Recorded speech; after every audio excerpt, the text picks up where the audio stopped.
2026 சட்டமன்ற தேர்தலில் பெரிய எதிர்பார்ப்போடு இருக்க கட்சி வந்து பார்த்தீங்கன்னா டிவிகே. எதனாலன்னு கேட்டிங்கன்னா நடிகர் விஜய் வந்துட்டு இதை ஸ்டார்ட் பண்ணதுனால.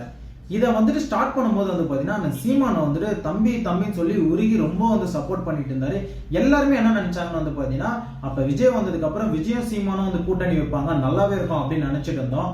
எப்போ வரைக்கும் வந்து பார்த்தீங்கன்னா டிவிகே வந்து முதல் மாநாடு நடத்துற வரைக்கும். அதுக்கப்புறம் வந்து பார்த்தீங்கன்னா அண்ணன் யாரோ தம்பி யாரோ. எதுக்காகன்னு கேட்டீங்கன்னா டிவிக்கோட கொள்கை, தம்பி விஜயோட கொள்கை எங்களோட கொள்கை நேர்மாறா இருக்கு, ஒன்னு ரோட்டுக்கு அந்த பக்கம் நிலை இல்ல இந்த பக்கம் நிலை, நடுவில் என்ன செத்து போயிடுவா அப்படின்னு சொல்லி விமர்சித்திருந்தாரு.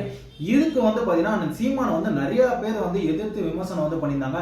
நேத்து வந்து பாத்தீங்கன்னா ஒரு பொதுக்கூட்டம் வந்து நடத்தியிருந்தாரு. அதுல வந்து பாத்தீங்கன்னா இது போல வந்து உங்க கொள்கை என்னடான்னு கேட்டா இது போல வந்து தளபதி தளபதினு கத்துறானுங்க, என் கால தளபதி தளபதினு விழுது, அது மட்டும் இல்லாம அணில் மாரி வந்து கத்தின்னு இருக்கானுங்க, டிவிக்கே இந்த மாரிலாம் வந்துட்டு உங்க கட்சியோட தொண்டை தான் வந்துட்டு கத்துவான். அதை வந்துட்டு கண்டிக்கிற தலைவனை தான் வந்து நம்ம பார்த்திருக்கோம். ஆனா இங்க வந்துட்டு தலைவனே இந்த மாதிரி பேசிட்டு இருக்காப்ல. இங்க வந்து விஜய் கட்சி ஸ்டார்ட் பண்ணது பிடிக்கலையா, இல்ல விஜயோட கொள்கை பிடிக்கலையா, இல்ல விஜய் வர்றதே பிடிக்கலையா? What bro, it's very wrong bro.